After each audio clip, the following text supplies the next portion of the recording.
মৃত বিজেপি নেতার পরিবারের পাশে দাঁড়ালেন বিষ্ণুপুরের বিজেপি সাংসদ সৌমিত্র খা। মৃত বিজেপি নেতার পরিবারের পাশে দাঁড়ালেন বিষ্ণুপুরের বিজেপি সাংসদ সৌমিত্র খা।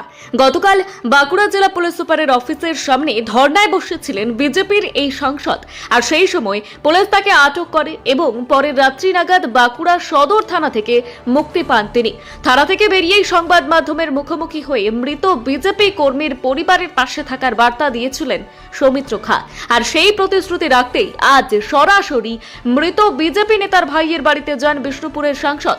পরিবারের সঙ্গে দেখা করে তাদের খোঁজ খবর নেন এবং ব্যক্তিগত উদ্যোগে কিছু আর্থিক সাহায্য তুলে দেন। এই প্রসঙ্গে সাংসদ সৌমিত্র খা বলেন, এই পরিবারের পাশে আমরা আছি।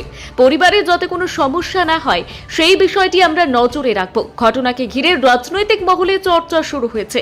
বিজেপির তরফে দাবি করা হয়েছে, মৃত কর্মীর পরিবারের ন্যায় বিচার না পাওয়া পর্যন্ত তারা আন্দোলনের পথেই থাকবেন। শুধু একটা কথাই বলি, পশ্চিম বাংলাতে আজও পর্যন্ত ইলেকট্রিক পৌঁছায়নি আর বলে গরিবের সরকার। এই বাড়িতে সুজয় যে বাড়িতে থাকতো সেই বাড়িতে ইলেকট্রিসিটি দেয়নি। কতটা নির্লজ্জ মমতা সরকার, তৃণমূল সরকার কতটা নির্লজ্জ যে একটা বাড়িতে ইলেকট্রিক পর্যন্ত নেই। বড় বড় দালালি মানে কলকাতায় কালীঘাটে গিয়ে একটা জানোয়ার, তার একটা জানোয়ার সরকার চালাচ্ছে। আজ আমাদের ছোট বোন তার স্বামীকে হত্যা করেছে। দেখুন কত কম বয়সী ছেলে, আপনার ঘরে দেখুন তার মেয়ের 9 মাসের গর্ভবতী, তাদের পরিবারকে হত্যা করেছে। গৌতম ধারা রয়েছে, তার দিদিকে হত্যা করেছে বিজেপি করে বলে। তার দিদির মানে তার দিদির বরকে জানোয়ারের সরকার। কত বড়! আর এই ইন্ডাস্ট্রিটাকে তো পুরো মৌলবীদের একটা আড্ডাখানা বানিয়ে দিয়েছে। এই হায়দার বলে যে একটা আপনার যে এসআই আছে, সেই লোকটাই তো সবচেয়ে বড় বিপদ। পুরো ইন্ডাস্ট্রিকে মৌলবী ব্লক বানানোর জন্য চেষ্টা করছে, মোল্লাদের ব্লক বানানোর চেষ্টা করছে। আমরা যে তিনজনকে ইমিডিয়েট অ্যারেস্ট করা হোক এবং আমরা তিনজনের ফাঁসি চাই। সারা জীবন পাশে থাকবে, সারা জীবনে বিজেপি এই পরিবারের পাশে আছে। আমাদের জেলা প্রেসিডেন্ট অবস্থা রয়েছেন, নির্মল ধারা রয়েছেন, এমএলএ গৌতম ধারা, আমাদের এসসি মোর্চা রয়েছে, মামন রয়েছে, সবাই রয়েছে। আমরা বিপ্রদাস রয়েছে। দাদা, এর আগে আমরা দেখেছি যে সামনে 26-এ নির্বাচন, তার আগে ওনাতে একটা আমার একটা কথা আমি বলে দিই, 2021 সালে একটা মার্ডার হয়েছিল সিবিআই কেসে, এখনো কিন্তু কেসটা আছে।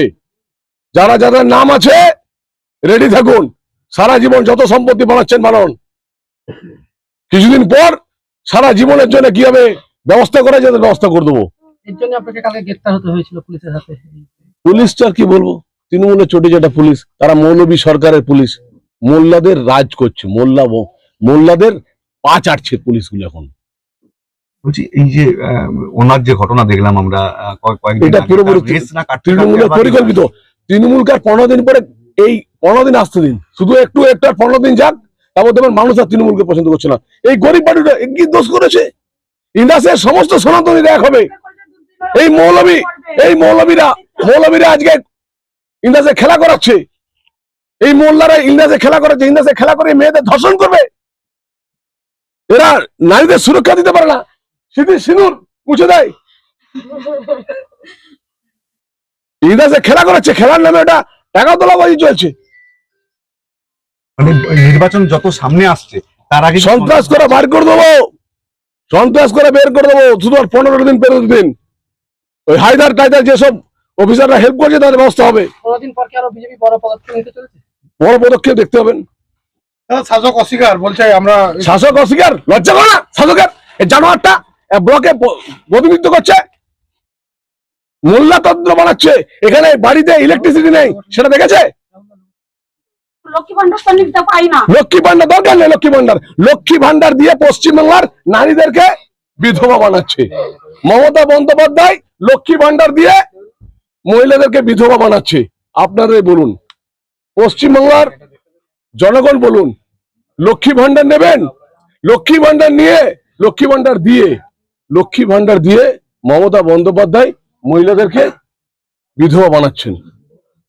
আমরা আর কার কাছে চাইবো? সনাতনীরা এখন শুধু এইটুকুই বলবো।